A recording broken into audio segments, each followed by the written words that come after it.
तो चलिए, आज हम एक ऐसी कहानी का डीप डाइव करते हैं जिसने सदियों से लोगों को सोचने पर मजबूर किया है।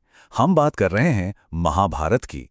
ये सिर्फ एक पुरानी कथा नहीं है, बल्कि युद्ध, स्ट्रैटेजी और इंसानी फितरत का एक बेहद डिटेल्ड विश्लेषण है।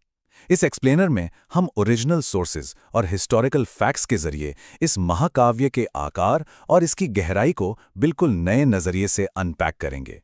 इस विशाल ग्रंथ को सही मायने में समझने के लिए हम इस एक्सप्लेनर को 4 मेन हिस्सों में बांटेंगे। हम शुरुआत करेंगे युद्ध के मैथमेटिक्स और उसके स्केल से। फिर बात करेंगे उन शांति अभियानों की जो किए गए थे। उसके बाद समझेंगे उस मास्टर स्ट्रैटेजिस्ट की चालों को। और आखिर में आएंगे उन डीप इंसानी चॉइसेस पर जो इस पूरी कहानी की नींव हैं। तो पहला हिस्सा, युद्ध का पैमाना। आखिर इस कुरुक्षेत्र युद्ध में नंबर्स का खेल कैसा था? जब हम इस ऐतिहासिक युद्ध की कल्पना करते हैं तो किसी के भी मन में यह सवाल उठना बहुत नेचुरली है कि उस जमाने में आखिर इतनी विशाल सेना को वॉर जोन में डिप्लॉय और मैनेज करने के लिए क्या करना पड़ता होगा। ये स्केल कितना बड़ा था? अब जरा इस आंकड़े पर गौर करिए, 2,18,700। ये कोई रैंडमली चुना गया नंबर नहीं है। एंशिएंट मिलिट्री फॉर्मेशन में, जिसे हम अक्षौहिणी कहते हैं, ये उस एक सिंगल फॉर्मेशन में खड़े कुल योद्धाओं का नंबर है। और सच कहूं तो ये सिर्फ एक मिलिट्री यूनिट का साइज था।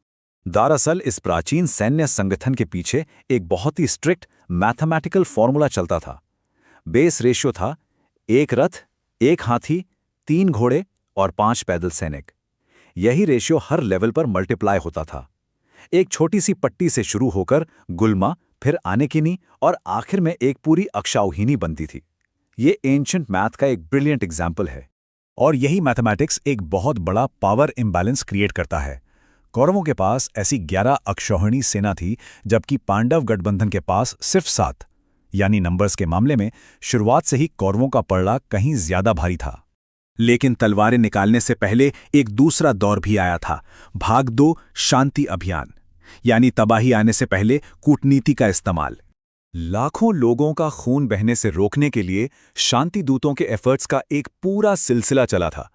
पहले राजा द्रुपदा के पुरोहित हस्तिनापुर गए, फिर वहां से संजया ने पांडव कैंप का दौरा किया और आखिर में खुद श्री कृष्ण एक आखिरी बेहद बोल्ड डिप्लोमैटिक मिशन पर निकल पड़े, वो भी 10 महारथियों के साथ। ये सबसे हाईएस्ट लेवल का शांति प्रयास था। लेकिन इन सब इंटेंस नेगोशिएशंस का नतीजा क्या निकला? कौरव नेता दुर्योधन अपनी जिद पर अड़ा रहा। उसने साफ कह दिया कि वो सुई की नोक के बराबर भी जमीन नहीं देगा। और बस इस एक एक्सट्रीम रिजिड स्टैंड ने यह तय कर दिया कि अब इसका अंजाम सिर्फ और सिर्फ एक भयंकर युद्ध ही होगा। खैर, श्री कृष्णा इस डिप्लोमेटिक जर्नी पर जब गए थे तो वो अच्छे से जानते थे कि इसके फेल होने के चांसेस बहुत ज्यादा हैं। फिर भी उनका ये मानना था कि एक सच्चे लीडर को विनाश रोकने की आखिरी कोशिश करनी ही चाहिए।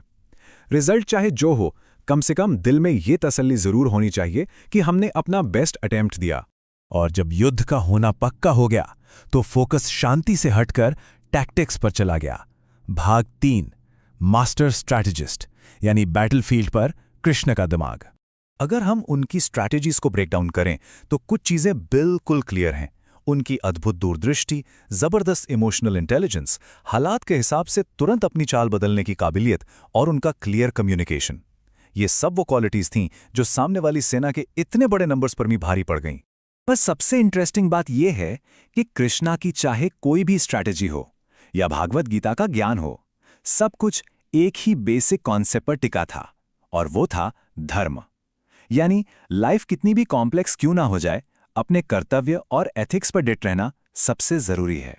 बैटलफील्ड पर एडेप्टेबिलिटी की इससे बेहतर मिसाल और क्या होगी। जब द्रोणाचार्य को हराना इम्पॉसिबल लग रहा था तो उनको बेअसर करने के लिए अश्वत्थामा नाम के हाथी वाले इल्यूजन का इस्तेमाल किया गया। ये सिर्फ एक मिलिट्री मूव नहीं था, ये ह्यूमन नेचर को समझकर खेली गई एक मास्टर स्ट्रैटेजी थी जिसने एक नामुमकिन सी रुकावट को पार कर लिया। अब बढ़ते हैं आखिरी हिस्से की तरफ, भाग 4, फेयरनेस एंड ह्यूमन चॉइसेस। क्योंकि वेपन्स और स्ट्रैटेजीज के पीछे आखिर में बात तो इंसानी जज्बातों की ही होती है। हम सब ने वो डीप और पॉइंटेंट कॉन्वर्सेशन जरूर सुनी होगी जो महान योद्धा कर्ण और श्री कृष्ण के बीच हुई थी। ये बात थी जिंदगी के अनफेयर होने के बारे में। जहां कर्ण अपने पास्ट के दुखों को गिनाते हैं और ये जस्टिफाई करते हैं कि लाइफ ने उनके साथ इतना बुरा किया है, इसलिए उनका कौरवों का साथ देना बिल्कुल सही है। लेकिन जरा इन दोनों की लाइफ के स्ट्रगल्स की तुलना करके देखिए। एक तरफ कर्ण, जिन्हें पैदा होते ही छोड़ दिया गया, प्रॉपर ट्रेनिंग से दूर रखा गया और गुरु से श्राप मिला। पर दूसरी तरफ कृष्णा को देखिए। जन्म जेल में हुआ, बचपन में ही माँ बाप छूट गए और पैदा होते ही उनकी जान के दुश्मन पीछे पड़े थे। दोनों ने पेन सहा है। ये बताता है कि दुख और अनफेयरनेस तो सबके हिस्से आती है। ये गलत रास्ता चुनने का एक्सक्यूज नहीं हो सकता। और यही इस पूरे एक्सप्लेनर की सबसे बड़ी सीख है। महानता इस बात से तय नहीं होती कि आपके सामने चैलेंजेस कम थे या ज्यादा, बल्कि इस बात से तय होती है कि आपने उन चैलेंजेस का सामना किस रिजिलियंस के साथ किया। जिंदगी की परिस्थितियां नहीं, बल्कि उनमें उठाए गए आपके कदम आपको डिफाइन करते हैं।